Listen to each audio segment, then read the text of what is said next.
mahasiswa Magister Pendidikan Dasar Universitas Muhammadiyah Jakarta.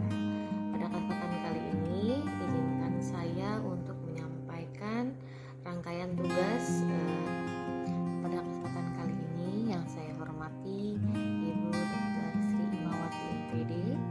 Beliau adalah dosen mata kuliah teknologi penelitian. Yang pertama, di sini tugas yang akan saya sampaikan adalah terkait dengan presentasi judul ini. Di sini adalah saya menyampaikan pengaruh pola asuh orang tua terhadap perkembangan sosial, emosi, dan motivasi belajar di era digital. Check it out ya. Oke, di sini kita beralih ke pendahuluannya. Pendahuluannya di sini saya akan sampaikan latar belakang. Yang poin pertama, dari mana zaman digital saat ini bahwa ilmu pengasuhan memiliki banyak tren. Nah, dan cenderung menerapkan ilmu-ilmu yang didapatkan dari internet, dari para ahli. Nah, dalam berkomunikasi dengan pakar juga lebih mudah. Nah, yang kedua, tidak bisa dipungkiri bahwa anak muda era sekarang ini sudah banyak mengenal teknologi digital gitu ya. Karena era-era zaman now gitu ya. Maka dari itu bisa dikatakan anak zaman sekarang itu digital. Bagaimana tanggung jawab orang tua kepada anak ini di era digital, bagaimana nih tanggung jawabnya orang tua seperti itu. Dan yang ketiga, pola asuh yang diterapkan oleh keluarga memiliki pengaruh yang baik atau tidak terhadap pertumbuhan dan juga perkembangan anak. Terus latar belakang yang terakhir, bahwa anak sangat ingin menggunakan dan sulit dicegah untuk perkembangan internet itu kan. Jadi apa-apa sekarang itu gampang, anak-anak mengakses ini itu tuh gampang gitu ya. Nah, untuk itu perlu adanya pendampingan terhadap anak dan juga kontrol saat anak bermain teknologi digital itu. Gitu ya.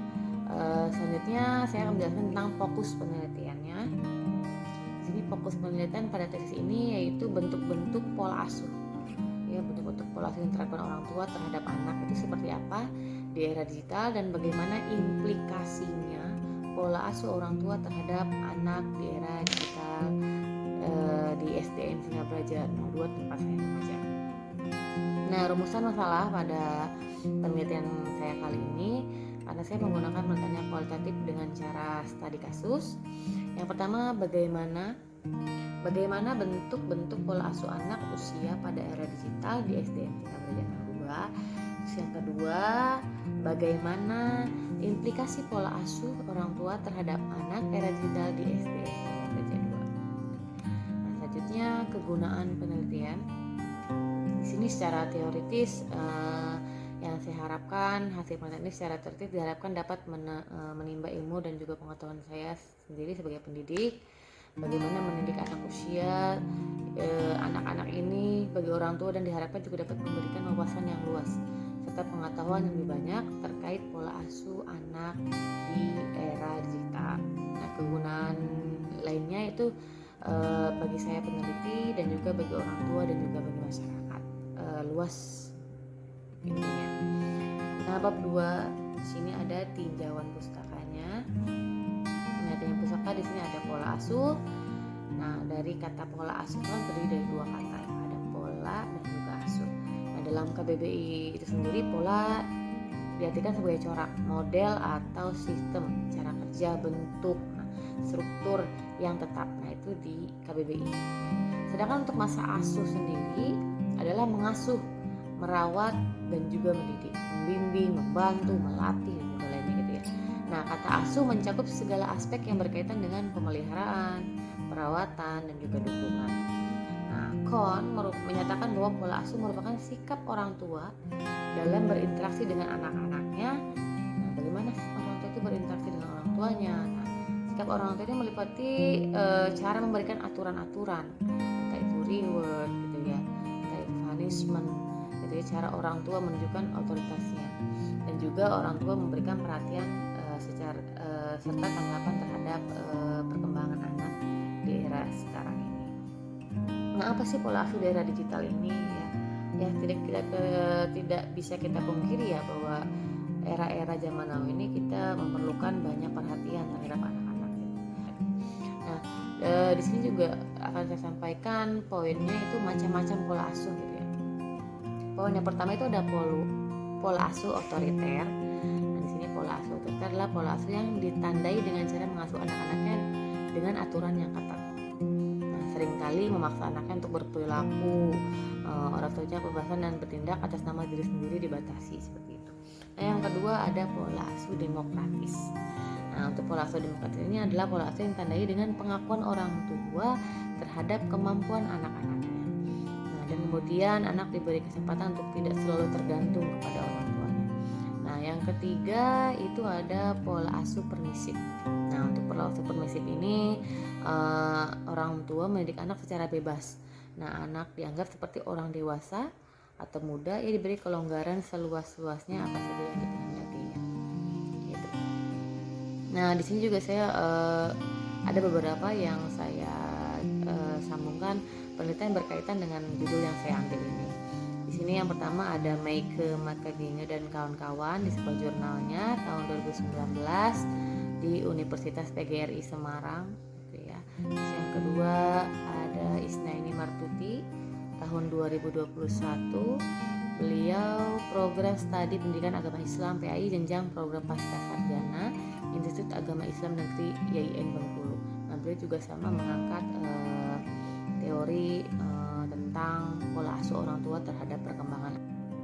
Data dan sumber data untuk penelitian ini saya menggunakan pola asuh yang diberikan kepada anak-anak. Mereka juga harus bermacam-macam ya, karena adanya informasi yang mudah didapatkan dari media digital saat ini.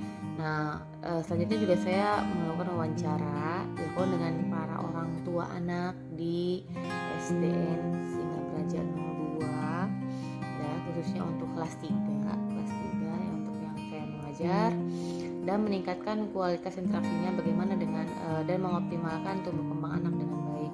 Saya melakukan wawancara secara langsung terhadap orang-orang tua seperti itu. Nah, sumber data dalam penelitian ini disesuaikan dengan fokus dan juga tujuan penelitian yang dijadikan sebagai sumber data.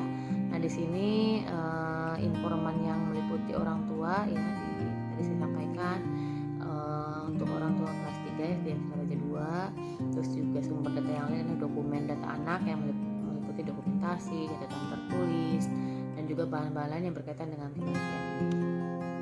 Nah, untuk tempat dan waktu penelitian saya menggunakan tempatnya di SDN Singabraja 2, Kampung Manggu RT 02 RW 01, Desa Singabraja, Kecamatan Tenjo, Kabupaten Bogor.